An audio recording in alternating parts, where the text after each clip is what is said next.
Welcome back to the Shuffle Squad's YouTube channel. I'm PJ here for another meta forecast, and this one's a big one. You're going to want to stick around. It's for NAIC. We have the new Twilight Masquerade set legal for this, and it's going to change a lot of decks up. It's going to shake up the meta completely from what we've seen for the past couple months. Everybody's really excited to play these new cards. We've been playtesting them. You've watched countless amounts of YouTube videos and read countless amounts of articles, I'm sure. So now it's time to sit down with some pros and talk about these decks and see what everybody else feels is maybe the correct way to play a deck or the correct play for this event. So we're going to be going around with all of our lovely guests as we do. Normally, we'll start out. Cyrus is joining us. Cyrus, the last reigning NAIC champion here. Cyrus, why don't you let the people know where they should know you from? Hi, my name is Cyrus Davis. I'm most well known for winning NAIC last year, following it up with a 9th place at Worlds. I've been playing for quite a bit of time now, and I am happy to be playing at NAIC again this year. I've been preparing a lot, and hopefully can run it back. I think Tord came first and then second at NAIC. Stefan won 2 in a row, so I'm thinking statistically my odds got to be pretty good. You just double up. It's fine. It's totally fine. At least this time you're wearing a TSS jersey, so that's nice. Yeah, exactly. But going around here, we have Piper Lepine joining us also on this cast. Now, Piper's won a couple of regionals, but where should everybody else know you from, Piper? Yeah, I won some regionals last season, and I play a lot of goofy decks. Yeah, I don't know. It's kind of it. That's some really awesome decks, though, too. A lot of thought process goes into the goofy decks that you do play. So we can pat yourself on the back for winning those regionals with the decks that you did. Now, if we're talking about some goofy decks, there is somebody who has a long time history of playing to the highest of caliber, but also throwing in some spice every once in a while. Alex Schemanske is joining us here on the panel as well. Alex, where should people know you from? Yeah, I mean, people should probably know me from UIC last year, and then the travesty that was United Wings at NAIC. My bad. Yeah. Oops. Ooh, this is also true. Well, we can settle some debates here and maybe have a rehashing of some feelings on what the best deck in the format is. And now getting into that, segueing over, we're going to be talking about the hypothetical best deck in the format, which is Dragapult EX. Now, Dragapult EX has so many different ways that we're seeing people experiment with. We have the Dragapult Xatu build. We've got the Dragapult Pidgeot build. We've got the Lost Zone Dragapult build and the Charizard EX hybrid build. There's so many different ways that you can play this deck. So let's start off. Cyrus, I want to talk to you on what you think the best build of the deck is so far, maybe in testing or that you've seen come across your eyes on the internet. So I think that there are quite a few of them are good. I think Pult Pidgeot's the only one that I tried that I didn't really like. But I think my favorite is Pult Xatu personally. It definitely doesn't have the options that Lost Zone Pult or like Pult Charizard does, but it has just felt like leaps and bounds the most consistent to me so far, Okay. which is just something that I value a lot. I'm almost always hitting turn 2 Dragapult, which is something I can't say about the other 2 variants, and that's just very, very powerful. I think it is, a few options that can still give your opponent some surprises. So I just really value how strong, consistent, how many cards that deck Gotcha. draws. Now, would you chalk up the consistency of that deck to having not only the Zatus that can accelerate energy and draw cards, but the heavier count that we see of the Dracloaks in there too? Yeah, I think it also it requires less deck space to get the strategy going. And I mean, your options for getting the energy on the Dragapult turn 2 is the most consistent. I mean, as the Lost Zone build, it's pretty hard to hit like turn 2 Mirage Gate, Rare Candy, Dragapult, or like attach manually to it turn 1 and turn 2, because you usually want to use your like manual attach to retreat. That's more flyer selects, which is fine. I mean, because the Lost Zone build isn't necessarily trying to hit turn 2 Dragapult. Right. But the Charizard build, on the other hand, I mean, it's very difficult to get like Charizard and Dragapult out turn 2. Yeah. So you need to like get a turn 1 attachment onto the Dreepy, but then like you need to wait to get it active as well. If your opponent has the potential to knock out your active, obviously you don't want to attach to an active Dreepy that's going to get knocked out anyways. So you need to hit Evo. And then even if you do hit Evo, there's still just so many more missing pieces, and you just lack draw power in the mid to late game as well. The Xatu just draws you a couple extra cards, not only on the second turn, but on multiple turns throughout the game. And even if you hit Evo TM as a Xatu build, you're pretty much like just always going to have Dragapult next turn. Yeah, Dragapult can be pretty scary when it sets up like that and it just keeps on rolling. You want to consistently chain your Dragapults when they are getting knocked out. Now, going to you, Piper, would you agree or disagree with Cyrus on the correct build? Do you have other thoughts on what build is better? And do you think it's the BDIF? Do you think we're going to see a BDIF format with Dragapult?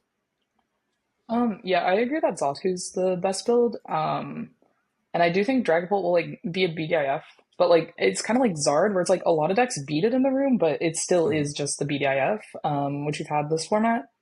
I like Xatu the most out of all the builds, mainly because I've been playing Radiant Charizard, pretty similar to what OmniPoke has posted on their YouTube. The Radiant Zard, just like one of the big things in the last couple of formats, has been able to push a one prize board in the late game.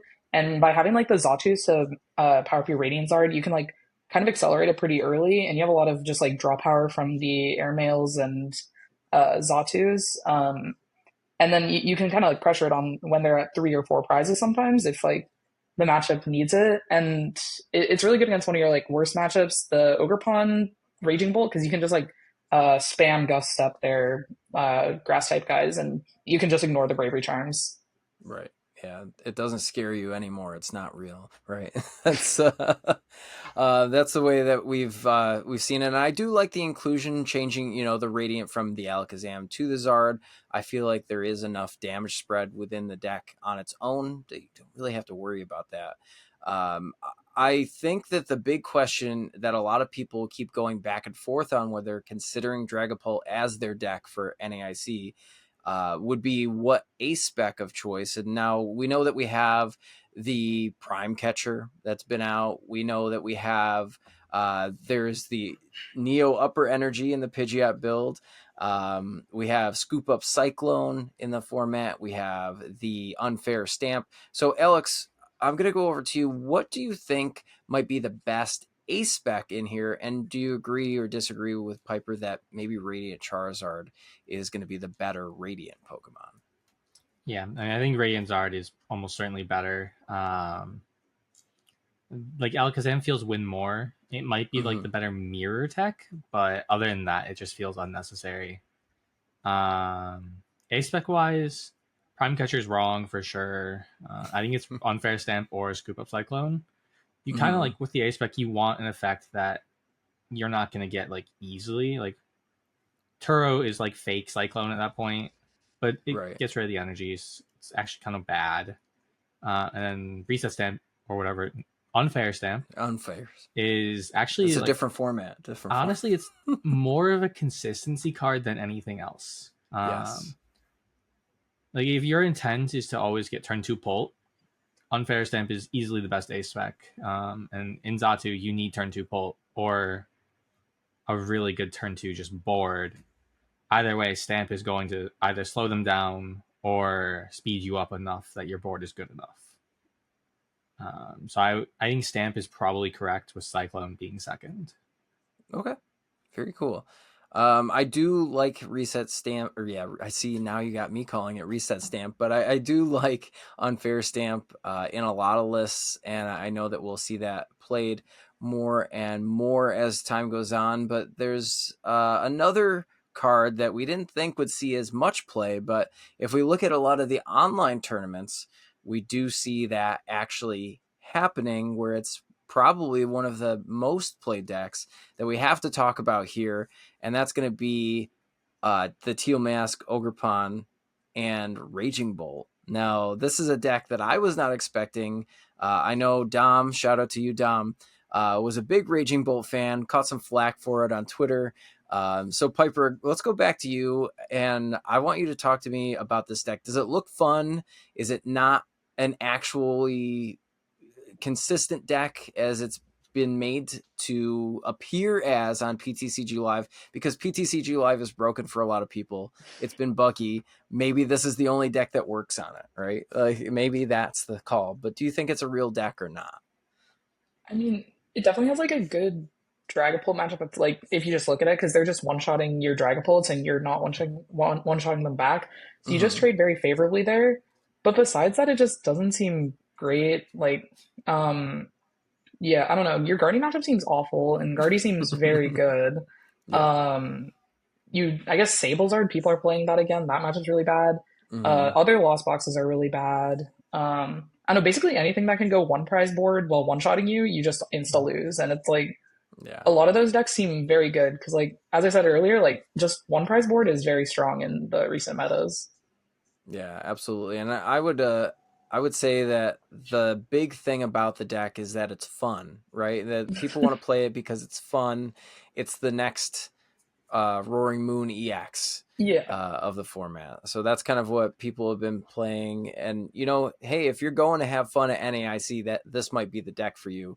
But I've seen some other techs that have been placed in the deck to kind of get around those, you know, one prize matchups that we've been seeing. I've seen the Cornerstone Ogrepon be put into the list, which feels absolutely terrible to me, but what do I know? Cyrus, let's go back to you. Cyrus, what do you think about the text that we've seen include? I think there's even a Slitherwing that's been included to get around Mimikyu too. Have you seen anything like that? Yeah, I think they're all kind of to get around Mimikyu, while figuring out which one has the best other uses. I think people, feel like the deck needs to have some sort of answer to Mimikyu, and then, Cornerstone sort of offers that wall potential against a lot of matchups, particularly Charizard, which is otherwise a pretty tough matchup because, like we've talked about, the one prize board they can set up with the Radiant Charizard. Slitherwings provides the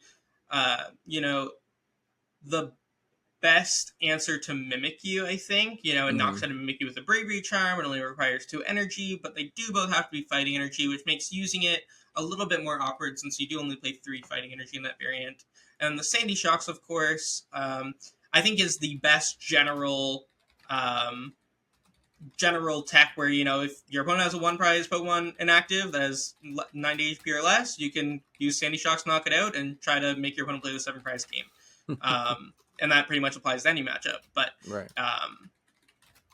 Primary purpose still the same of, it can knock out a Mimikyu, and it's a decent 1 prize attacker that can offset some of those matchups where they try to win the prize race. Cool. Overall, I think the deck is... I think the deck is definitely real. I think it's going to be pretty popular. But I don't think that it's going to be like anywhere near perform how it is online.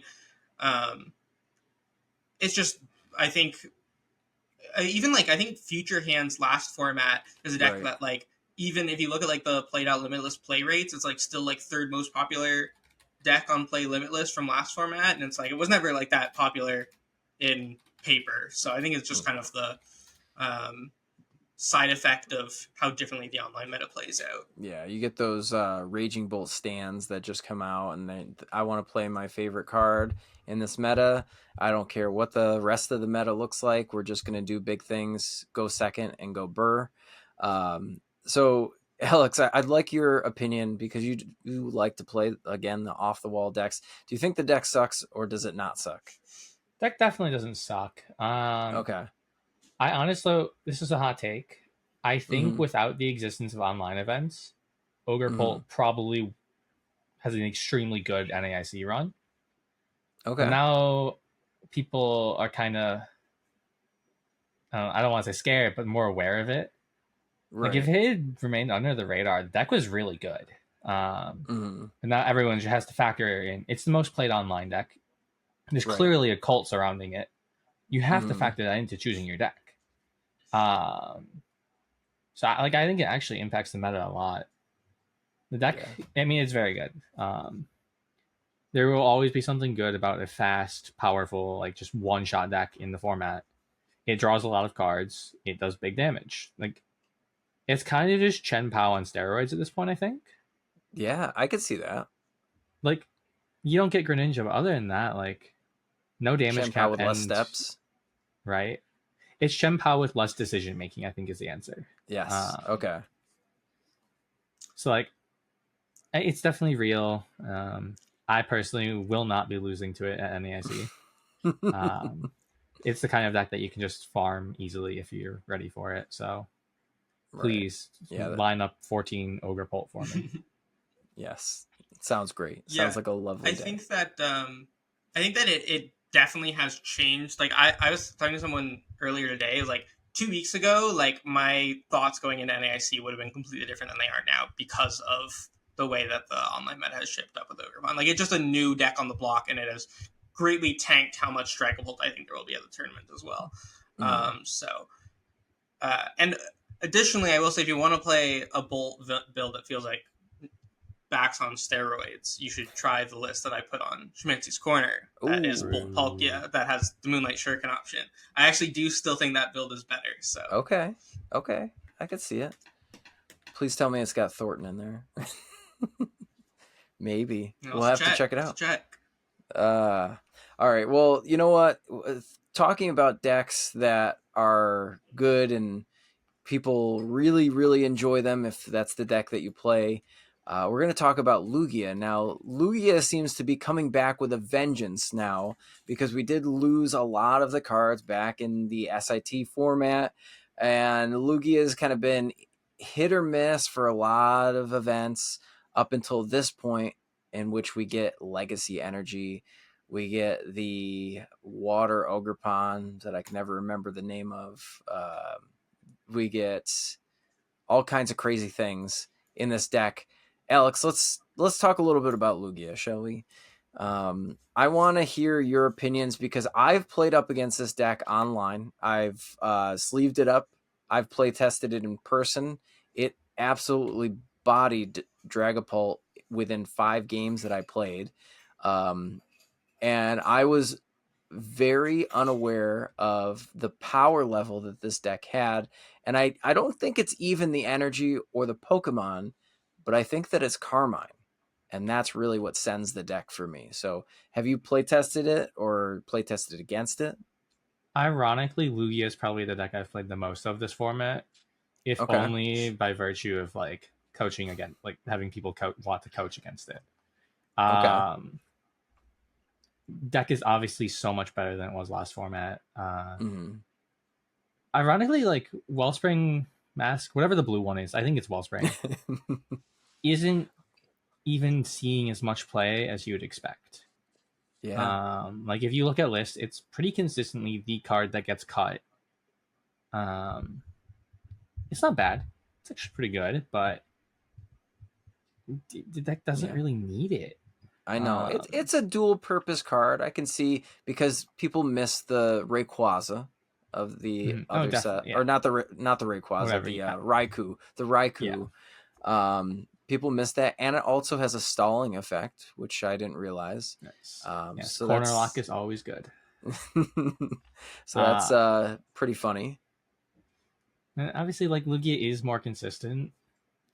I'm not actually sold on Carmine itself. Obviously, you play 1 or 2, Mm-hmm. but more often than not, like if I'm playing Carmine turn 1, it's because my hand sucks, and that means there's a bunch of energies I really can't afford to discard anyways, and I should be holding out for an Iono or just holding the hand in general.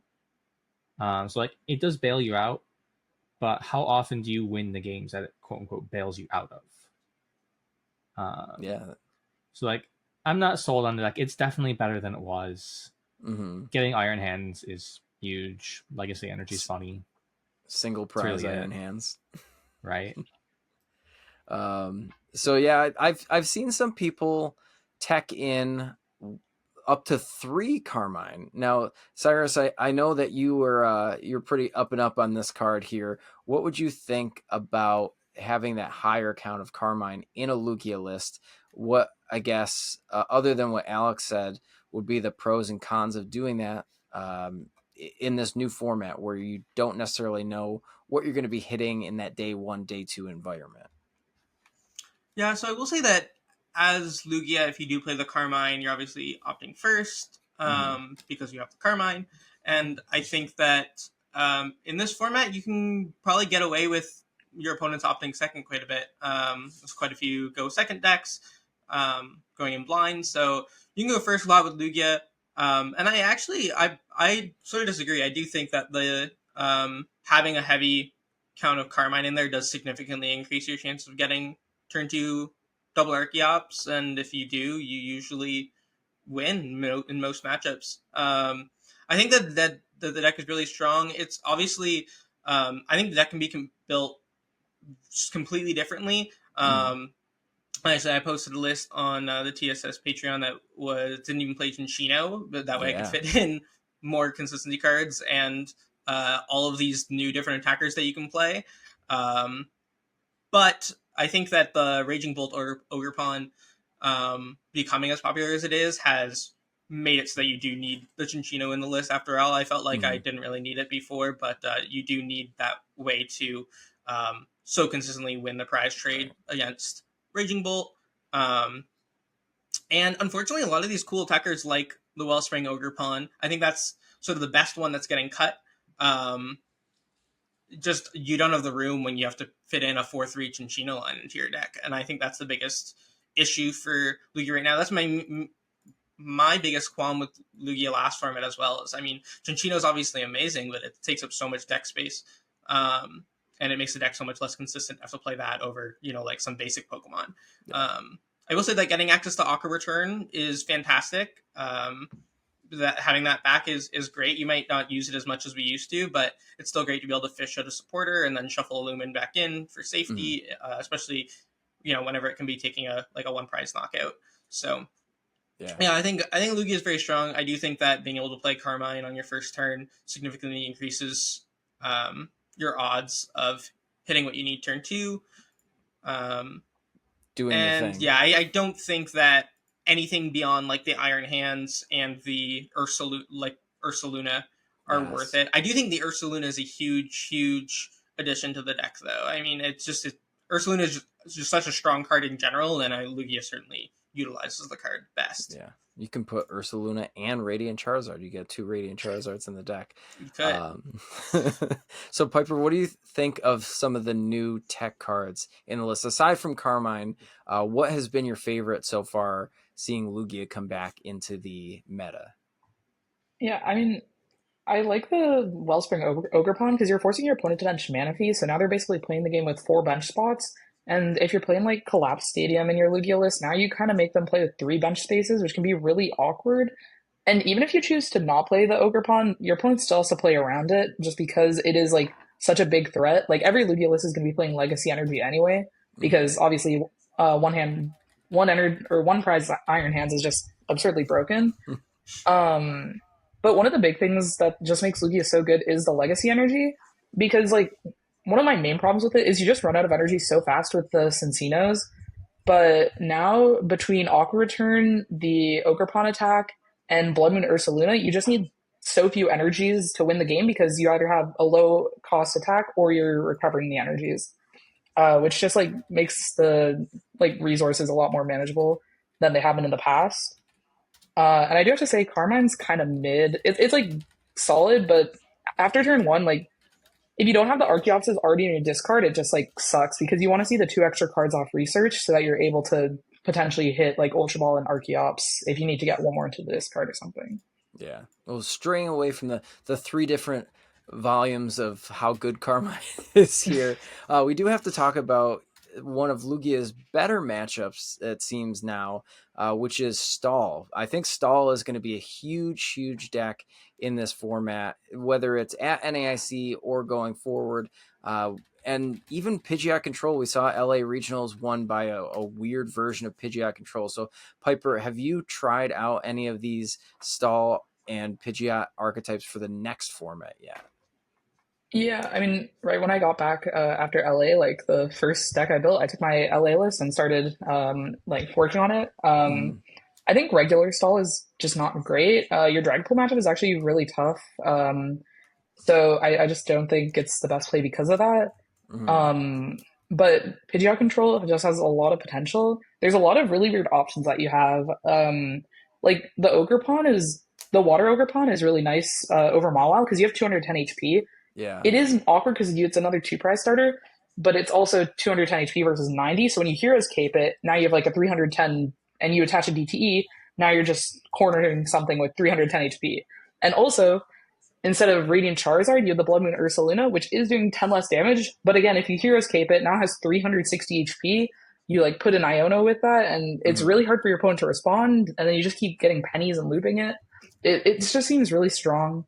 The Lugia matchup's pretty manageable. Like Lucas won in finals. Mm-hmm. Um, an option that I'm considering is running like a Luxray EX line Ooh. because you can like countercatcher up their Archeops, kill it, and get rid of cards from their hand.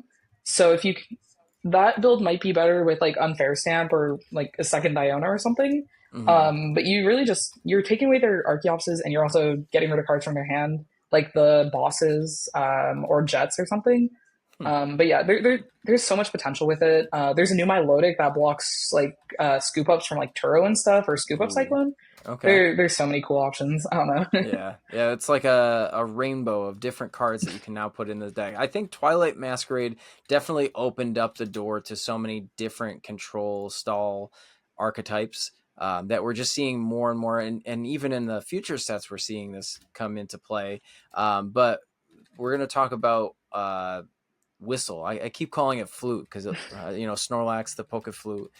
You do all that stuff. So let's head back over to you, Cyrus. What do you think about Snorlax and the flute? I keep again the whistle. Do we need any more Erica's invitations after this card if we're gonna play that and hope to God that we don't hit a Lugia with 4 Jet energy? Yes, we do still need Erica's, but Okay.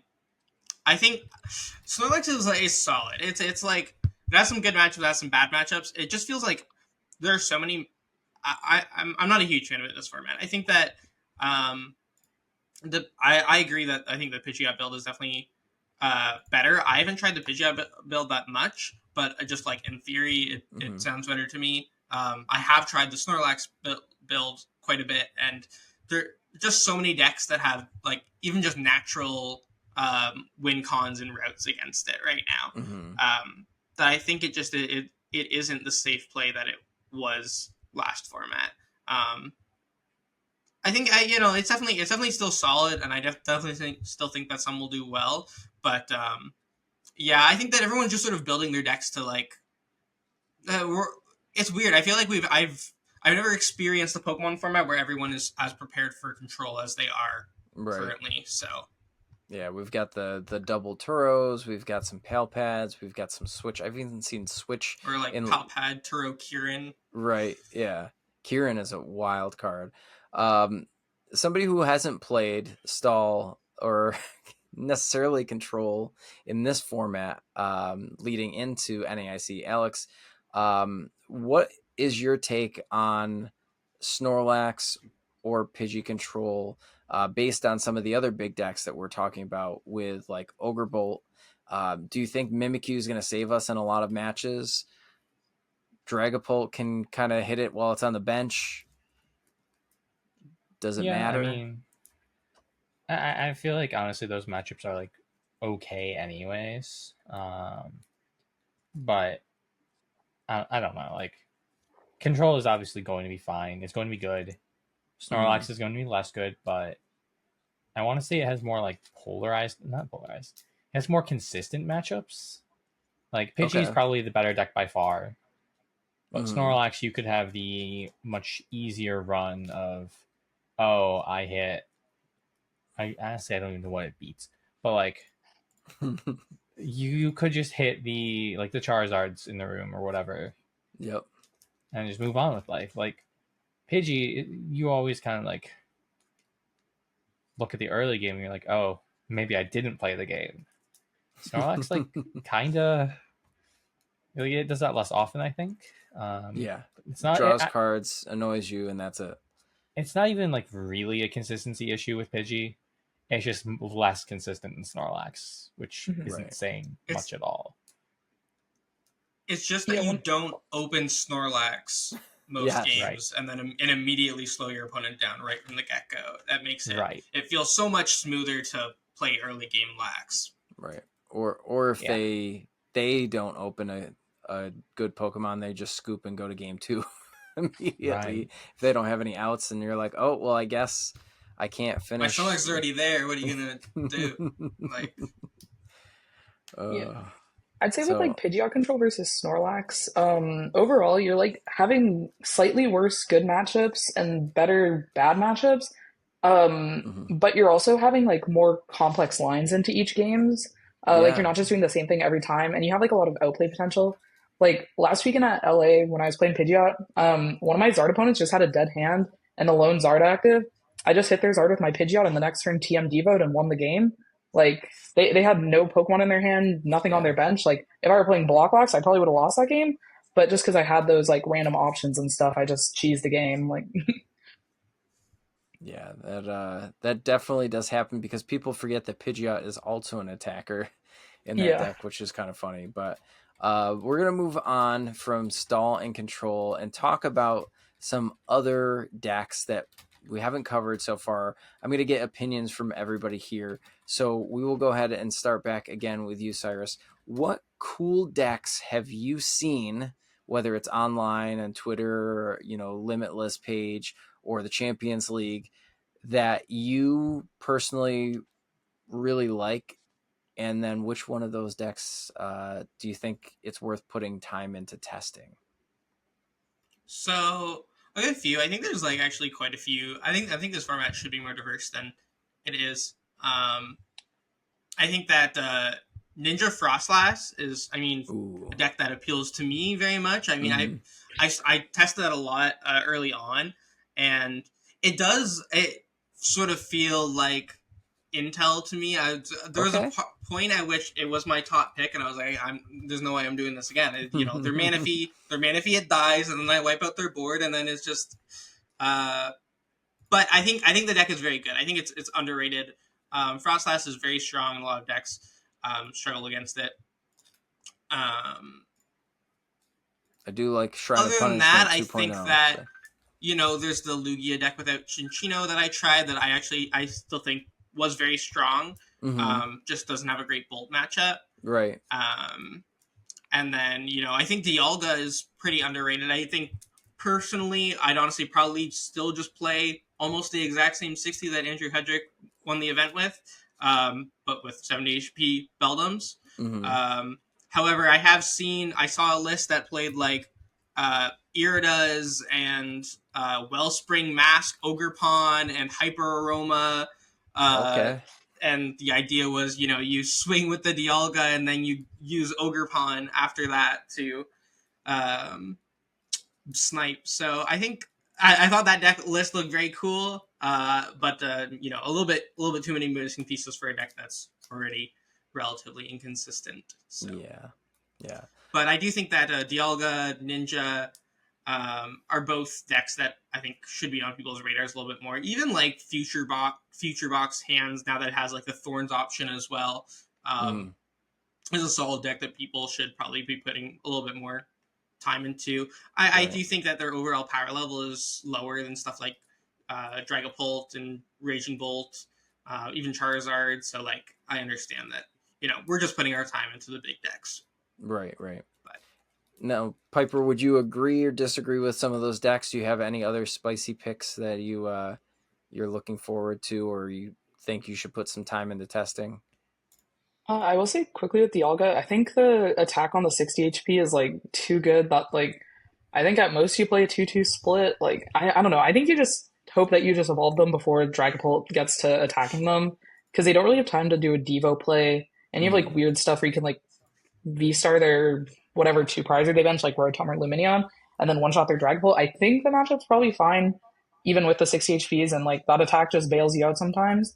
But for like other cool decks, I think like at Singapore Nats and Singapore Regionals, there's like this really goofy Tina list that plays like lightning attackers that won 2 events. I really like that a lot, especially now with the Blood Moon Ursaluna. I think, side note, that the card is like absurdly broken. It's really fun too. But the lightning attackers provide a lot of like good uses in this format because Raikou and Iron Hands, like they're really efficient attackers into Lugia, which has always been one of Tina's tougher matchups. And they also allow you to have a bit more of like a super pressuring early game, while still having like the late game power that Tina usually has. And I've been toying around a lot with that. That's one of the decks where like the ace spec's really weird because obviously Prime Catcher in Lost Box decks is broken, but Scoop Up Cyclone can like save you from weird board states, or like if they hit your Tina, you can just like pick it up, like if they're trying to 2-shot it. And also like worst case, it's an extra Comfy, or like an extra Flower Select. So it can bail you out in some scenarios, but also Unfair Snap, it's like you can cut a Roxanne, and now you have a super early Roxanne that isn't just like wasting a space in your hand. Ooh, so I don't know. I think overall the deck's very interesting and has a lot of potential, but I don't know. It hasn't like performed outside of Asia from what I've seen. So it's like, gotcha. And Alex, over to you with the same question. No United Wings just yet. 2.0. No, it's not good, believe it or not. Honestly, I think we've covered most of like the cool stuff. Like I think there is a Fringe world where Regidrago is funny and maybe does well. I do like but Regidrago. Other than that, like I think we kind of covered all the more Fringe good decks. Dialga is good.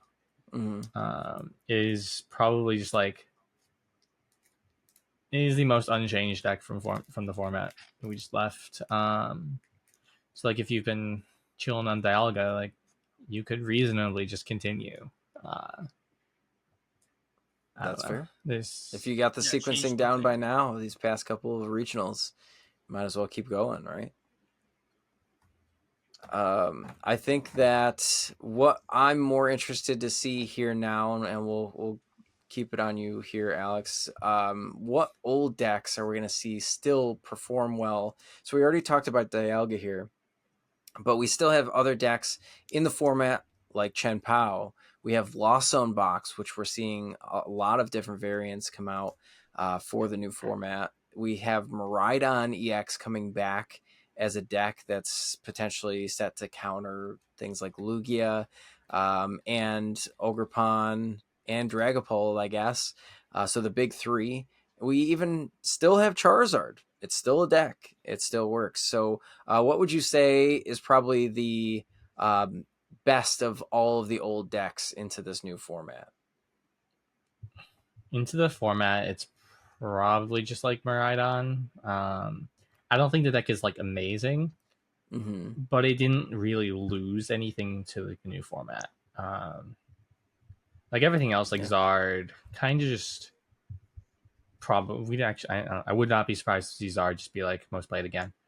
But I think it gets knocked off its pedestal a little bit, maybe. If nothing else, like you're splitting the Zard players between like more decks, probably. Not a 25% meta share anymore. Right, like I would be completely unsurprised if we walked into NAIC and it was just 20% Zard or something stupid. It's not like the deck is bad. I don't know. Yeah, I think people are ignoring it a little bit just for the new stuff. We'll see if that stays I think so too. True.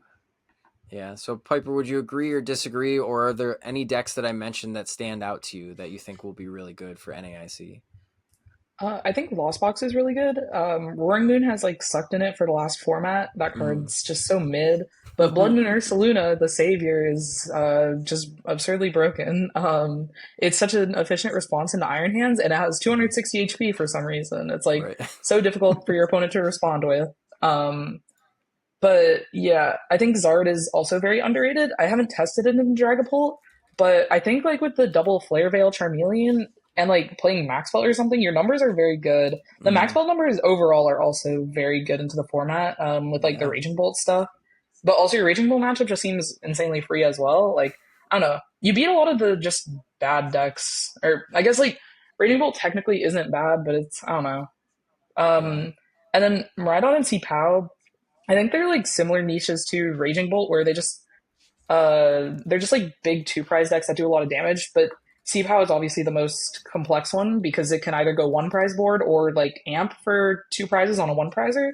Mm-hmm. And I think C-Pow is very criminally underrated. Your Dragapult matchup isn't that bad because you can just rush them, like canceling Cologne and KO double Dracloak, or just one shot their Dragapult. You just need to play like 1 to 2 70 HP Frigies, which sucks, but like Yeah. it's not too bad. Something interesting between like C-Pow, Miraidon, and Raging Bolt is like Miraidon beats C-Pow, C-Pow beats Raging Bolt, and then I think Raging Bolt beats Miraidon because like basically what's happened in Japan from what I've seen is all the Miraidons have basically been like replaced by Raging Bolt just because Raging Bolt's a bit more consistent. Right. And yeah, like the C-Pow versus Raging Bolt, C-Pow can force a one prizer into them, and Raging Bolt can't force a one prizer into C-Pow. So it's a bit easier for C-Pow to get ahead on the trade, whereas Miraidon can deal with C-Pow's one prizer. But Miraidon can't hit the big numbers of Raging Bolt with like a Bravery Charm or something. Got it. So I don't know. I think Miraidon out of like all of those is just not that good. You also just like have a rough late game Right. with like no Flaffy. Come on, it's got Tatsugiri. You can put it in there. It'll find your supporter, maybe. It's like, well, I mean, it's like good if it finds boss, but I don't know. Right. It's like the only supporter you want to be using after the first 2 turns. That's true. Yeah, All like right. just Boss Simulator. Boss Simulator. Yes, let's go. So Cyrus, any of those decks you think that are criminally underrated as well that we'll see do really, really well in NAIC? I'm honestly not a big fan of POW, Lost Box, or Dawn. I do think that POW and Lost Box have pretty bad Pult matchups, but that, I mean, it definitely depends on the Pult list. I mean, are they playing, are they playing the Devo TM? That can be really annoying for POW. Are they playing, like, Alakazam can be really annoying, just like take extra prize cards against Lost Box. But I think that of the 4, and just in general, Charizard, I would agree, is pretty criminally underrated. I think that people are just dropping it because I think like pre the Raging Bolt hype, people were like, "Oh, guys, like Dragapult's going to be the big thing," and it favored into Charizard. So like, you guys better stop playing that. And everyone who played Charizard was like, "Oh my gosh, I guess I better stop playing it." And they all found new decks already. Now it's better again and gained a really good matchup in Raging Bolt, and I think it definitely can beat Dragapult still. Especially if you play something like Mist Energy. If you really want to beat Dragapult, you can play like a Picnic Basket, and Mist Energy Picnic Basket will pretty much always result in end games where where they don't expect you to play Picnic Basket, and then you Picnic Basket right out of range of them winning the game, and then you win the game. So I think things are just still very, very good. But it is an interesting case of like, I think I would not be surprised if it was as low as, maybe even 8%, but I would agree that I would not be surprised if it was still up to 20, just from people still playing it from last format and realizing that it is still pretty good. Got it. When you don't want to test anymore, you just want to play a consistent deck. You just throw in a couple of texts and call it a day, right? So that's gonna lead us into our top picks for the top 3 MetaShare decks that we'll see at NAIC. So Cyrus, since it was still on you, you get to go first here. What do you think the top 3 MetaShare decks are going to be at this event? So I think it'll be Dragapult, and then Lugia, and then Raging Bolt Ogrepon. Okay. That might be a hot take, but solid. Piper, agree, disagree, changing up the order? I think like I mostly agree. I don't know. I think like Guardy might be in the top 3 because you could just have all those Guardy copers like myself from before rotation. Like now that it's a lot better, I think that I kind of sucked at the beginning of the format, but I still played it. I don't know why, but it's like a lot better now. We didn't really talk about it a ton, but it's really good, and I think a lot of the people who played it before will come back to it, and I wouldn't be surprised to see it like just be a decently high percentage. But I also think like besides the first and second deck, it's gonna be like last format where it was like Zard and Sea-Pow were pretty high, and then everything else was around the same percentage, or like Mm-hmm. 5 to 7 or 8%. But yeah. Yeah, we'll have to see what fills in those slots for sure. Alex, would you say that any of those choices are correct? Would you think that the I top think my three? take is pretty much identical to Piper's here. Okay. Like I think it is just top two, and then kind of just everything else blending together. I think Mhm. Guardy is a lot better than we've honestly said anything about. Yeah, But yeah, it's good. Read between the lines I'd here. agree. Guardy is very Guardy good. is very good. So as far as it goes, I personally think that we will see a lot of Lugia in the format because people have missed the deck. There's a lot of Lugia enjoyers, believers. Lugia is a lot of people's favorite Pokemon. I think that we'll see Charizard and Dragapult also somewhere in that top three. I think that all of the other decks, you're exactly right. I'll agree with everybody here on the panel. We'll see that 8 to 5% meta share for everything else across the board. Maybe Ogrepon will, people will sleeve it up, and maybe that'll be a top 3 deck. But I'm not in belief that it actually will show up in that number. But we'll see. But I did want to talk about some suggestions because I know that a lot of people are watching this and wondering what they should play and how they should go about preparing for an event of this size because it is the biggest event for North America throughout the entirety of the season. We're at this big giant event center. We've actually never been here before. This is the first time in Louisiana for NAIC. So kind of going round table, go back to you, Alex, here. What would you suggest to a viewer watching this on how they should prepare for NAIC? I think that really depends on their goal. Like if their goal is just to have like a decent day 2 run, genuinely just pick a deck, get used to it. If you're not feeling comfortable, switch to Ogrepon Raging Bolt. Deck is simple. You could have the run. You could be him. Like I like genuinely just pick the easy deck if you don't feel comfortable. If you're trying to win it, good luck. I don't think there's anything in specific this time in this kind of format where you can pick a deck and win. I think the format is a little too broad. So I think focus on beating everything would be cool, but don't try to beat everything. Okay. Just like you're going to have to take a loss somewhere. Whether that's Lugia or like Ogrepon or something, like whatever, just pick it and move on. You're gonna waste more time trying to fix things than you're gonna just like ironing out what you should already be doing. Absolutely. Now, Piper, back to you. What would you suggest to a viewer watching this, getting ready? Yeah, I would say just play like a handful of games, like five-ish, of like all the top decks. Assuming you're not trying to like break the format or something, just play like 5 games of all the top decks and like whichever one you like most, just like pick it and try to optimize the list.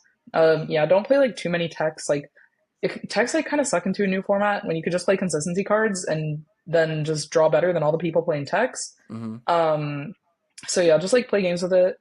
And then yeah, look at I hate like saying it, but I feel like just since there's so little data at this point, because City League stopped ages ago, you'll have like Japan championships, but look at limitless tournaments. Look at like deck lists of the most popular decks of like what won, and I'd say like 150 to 200 people and greater is a good sample size. Right. Just like look at that and see what like general stuff you should be prepping for in matchups, so you don't get like surprised by the Water Ogrepon and Lugia, for example. Because stuff like that can just like lose you games. So you should just be prepped for that. Yeah, reading the cards, explain the cards a lot of the time too. So just knowing what the interactions are. If you're a newer player, for sure, I can see that. Yeah. Knowing what the meta game is. So back to you, Cyrus. What would you suggest for somebody watching this and saying, you know what, this is my first NAIC. I'm gonna go here with this many people. What is some advice that you'd give? Yeah, so I think the familiarizing yourself with common deck lists look like, Mm-hmm. is definitely a good tip. I also generally agree with the play consistency over tech, especially in a new format.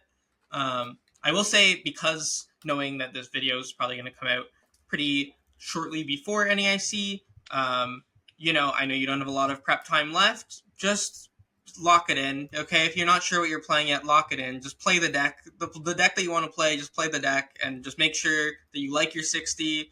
Make sure that you know your 60. Make sure that you know what you're doing with it. Test some of those matchups that maybe you don't feel quite as comfortable with. Think about, go over the matchups in your head and be like, okay, like, what do I do in this matchup? And when you say I don't know, that's the matchup that you should be practicing these last couple of days. Got it. Very cool. I love that, because that's exactly how I've been testing, is like, what matchups don't I know how to play? And let's just focus on that. And I'll run like 10 to 20 games of it until I can figure it out. And it's just putting in the time. So if you haven't put in the time and maybe you're just going to get the experience, just mentally make sure that that's what you're there for, right? You're there to have a good time. You're there to gain the experience of a big international championship. You're going to go hang out and meet a lot of people. You're going to be playing Pokemon cards with people who generally love the game, right? That's what you're there for. So I think that should be a suggestion that I would give for anybody watching this as well. Now, as far as it goes, this is my favorite segment of these metaforecasts, and I know that everyone here has got a lot to say. So we'll kick it back to you, Cyrus. We're going to ask the question, the spicy deck that you'd love to see make a top 8 run, maybe that we haven't talked about in depth here so much. Do you have some lists? I'm sure you do, but okay. So there's the Gouging Fire list at top 16 Sapporo that plays double Lucian and double Grabber. Okay. I think that is ridiculous. I think it's ridiculous that someone went, I should play 2 Lucian in this deck, actually. I think that's what this deck needs, is 2 Lucian. And then they made top 16 of like a 3,000 player tournament. And then someone messaged me and they were like, Cyrus, it happened again because it made top 4 of like the first late night. Yeah. Still with the 2 Lucian, 2 Grabber. It was wild. So I would love to see a continuation. We need that deck in top 8. We need the Lucians. If they play Judge and not Lucian, it is not the same. Does not count. All right. I believe it. I played a very scary Gouging Fire at LA Regionals, and it had some surprises I was not prepared for, but I did now still that they win. have Lucian, now Lucian, it's on a whole other level. It might take it up a notch. Maybe I would have lost. So Piper, back to you. What other spicy decks do you want to see do really well and make a deep run here at NAIC? I would say Control. I don't know if that's considered spicy anymore. Like, Yeah. I don't know. Pidgeot Control's been played so much for the last like now. 6 months, but yeah. I'd love to see something with a cool ace spec instead of like Prime Catcher, Scoop Up Cyclone, or Unfair Stamp. Yeah. Like, I don't know.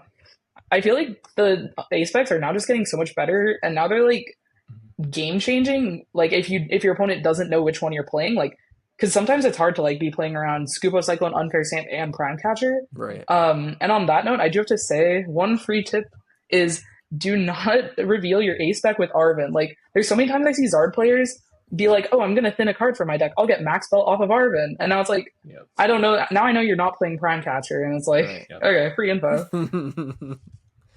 Yeah, don't give away the farm here when it comes to your ace specs. You got to leave those surprises for game 3 maybe sometimes.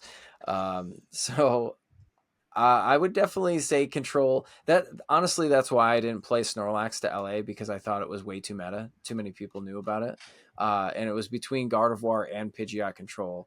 And I not unfortunately, because Gardevoir still was great, felt great, but Pidgeot Control, I just didn't have the 60 that I wanted. But I'm sure that people testing for NAIC are going to know what that 60 is for sure. Going into a larger event, larger prizes, things like that, higher caliber of player that have playing for a while probably is going to be bringing Control. So, Alex, over to you. What spicy deck do you want to see do well? Some form of Greninja. Okay. Like the new one. I do. It's terrible, but it's just Urshifu too. Bring it back. Yeah. Rapid Strike again. Like, I don't know. The deck is not good, and I don't think it will be for a while. But Yeah, it would be funny if it made top 8. it would be funny. Hey, listen, Not I love United Shrine Wings of level of Punishment. funny, but no, I think Greninja Frostlass is actually like terrible. Okay, that's fair. That's fair. No more Yeah. Frostlass. Okay, well, I mean, I'm a Greninja lover. I appreciate a good Greninja deck.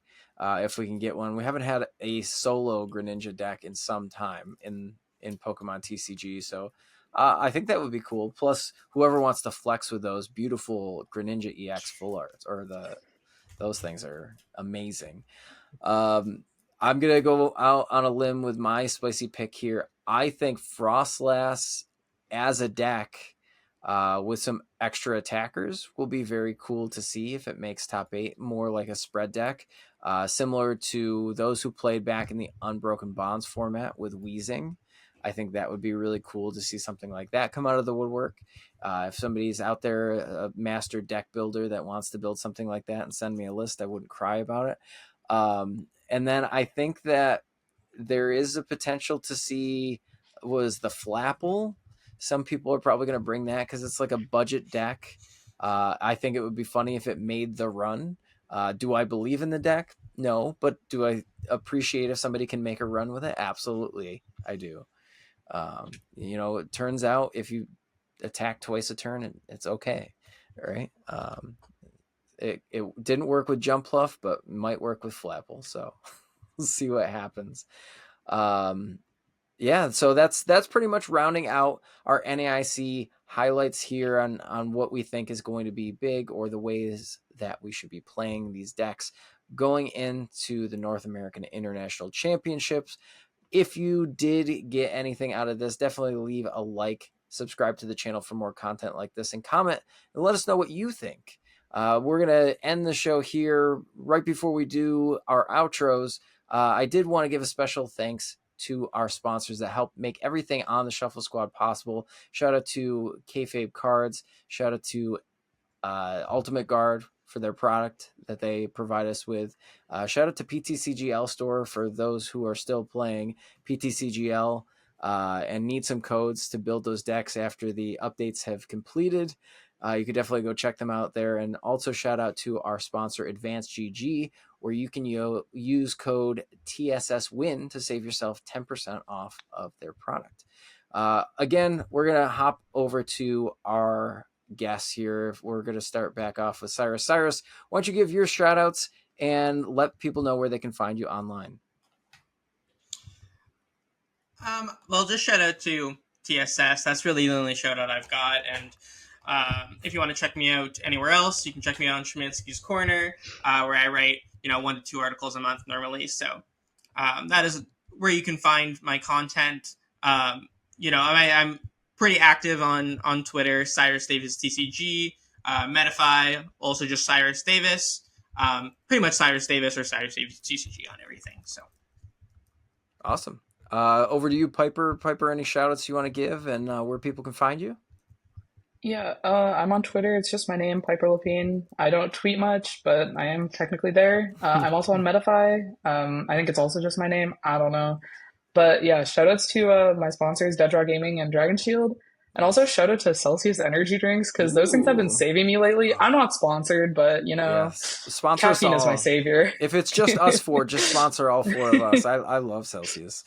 Yeah. That's awesome.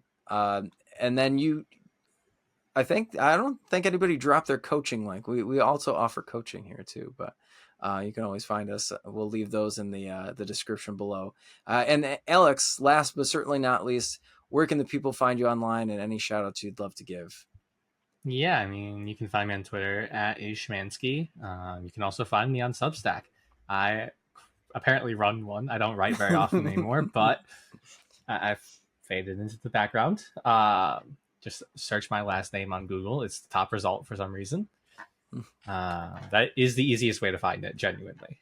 But yeah, other than that, no shout outs for a little bit.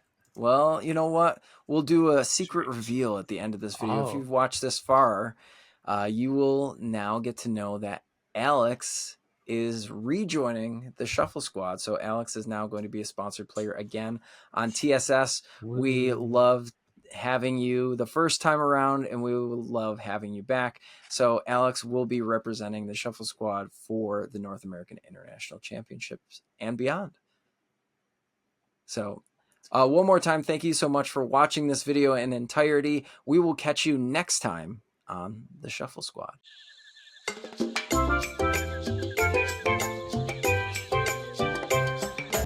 You made it to the end. Thank you so much for watching this entire video from the Shuffle Squad. Honestly, from the bottom of our hearts, we appreciate each and every person that supports our content, watches what we have going on every single day, every single week, even from time to time, and continuously allows us to have a forum to project our creative content towards the Pokemon TCG community. So if you haven't already, be sure to give this video a like, subscribe to the channel, and even leave a comment to help boost the YouTube algorithm. That being said, we'll catch you with our next video. Thanks again. Take it easy.